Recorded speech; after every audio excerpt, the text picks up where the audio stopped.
നിതിൻ കണിച്ചേരി തുടരുന്നുണ്ട് ടെലിഫോൺ ലൈനിൽ. ശ്രീ നിതിൻ കണിച്ചേരി, നേരത്തെ ഞാൻ ചോദിച്ചിരുന്നത് ഈ CBIയുടെ അന്വേഷണവുമായി ബന്ധപ്പെട്ട് നേരത്തെ ഉയർന്നു കേട്ടിരുന്ന ചില വിമർശനങ്ങൾ, അത് അതിൻ്റെ പ്രധാനപ്പെട്ട പാർട്ടിലേക്ക്, ഈ കേസിൻ്റെ പ്രധാനപ്പെട്ട പാർട്ടിലേക്ക് CBI കടക്കുന്നില്ല. പോലീസിൻ്റെ അന്വേഷണം എവിടെയാണോ നിർത്തിയത് അവിടെ തന്നെ കിടന്ന് CBIയും കറങ്ങുന്നു എന്നുള്ളതായിരുന്നു. കൂടുതൽ നടപടികളിലേക്ക് കടക്കുന്നില്ല, കൂടുതൽ പേരുടെ മൊഴിയെടുക്കുന്നില്ല, അങ്ങനെയൊക്കെ ചില വിമർശനങ്ങൾ കൂടി ആ അന്വേഷണ കാലത്ത് കേട്ടിരുന്നു.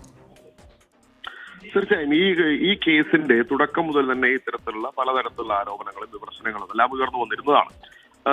കേരളത്തിലെ പോലീസ് കൃത്യമായി അന്വേഷിച്ച് കോടതിയുടെ മുമ്പിലെത്തുകയും വിചാരണ നടപടികളെല്ലാം ഒരു ഘട്ടത്തിൽ തീരുകയും ഒക്കെ ചെയ്തിരുന്നതിന് ശേഷമാണ് ഈ കേസ് CBIയുടെ അന്വേഷണത്തിലേക്ക് പോകുന്നത്. CBI അന്വേഷണം ഏറ്റെടുത്ത മുതലും വളരെ കൃത്യമായ രൂപത്തിൽ തന്നെയാണ് പോലീസ് അന്വേഷിച്ച് അതേപോലെ തന്നെ CBIയുടെയും അന്വേഷണം നടക്കുന്നത്.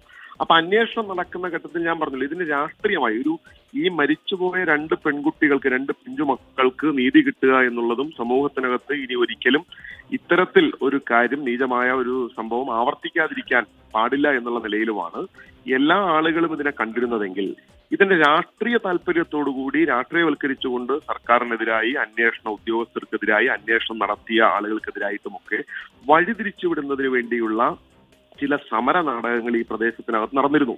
അതാണ് ഞാൻ തുടക്കത്തിൽ പറഞ്ഞത്. ആ സമര നാടകങ്ങൾക്ക് കോൺഗ്രസും BJPയുമാണ് ഈ രക്ഷിതാക്കളെ ഉൾപ്പെടെ, ഈ പെൺകുട്ടി ഇപ്പോൾ ഈ കേസിൽ പ്രതിയാക്കപ്പെട്ടിട്ടുള്ള ആളുകളെ ഉൾപ്പെടെ അണിനിരത്തി ഈ സമരം നടത്തുകയും അതിന് രാഷ്ട്രീയമാക്കി മാറ്റുന്നതിന് വേണ്ടിയിട്ടുള്ള പരിശ്രമം നടത്തുകയും ഒക്കെ ചെയ്തിട്ടുള്ളത്. എന്തായാലും CBIയുടെ ഇപ്പൊ ഈ കുറ്റപത്രത്തിൽ പറഞ്ഞിട്ടുള്ള കാര്യങ്ങൾ ഈ ഘട്ടത്തിൽ ശരിയാണെങ്കിൽ, അല്ലെങ്കിൽ വസ്തുതകളുമായി യോജിച്ചു നിൽക്കുന്നതാണ് എന്നുള്ള അഭിപ്രായമാണ് വ്യക്തിപരമായി ഈ കാര്യത്തിൽ എനിക്കുള്ളത്.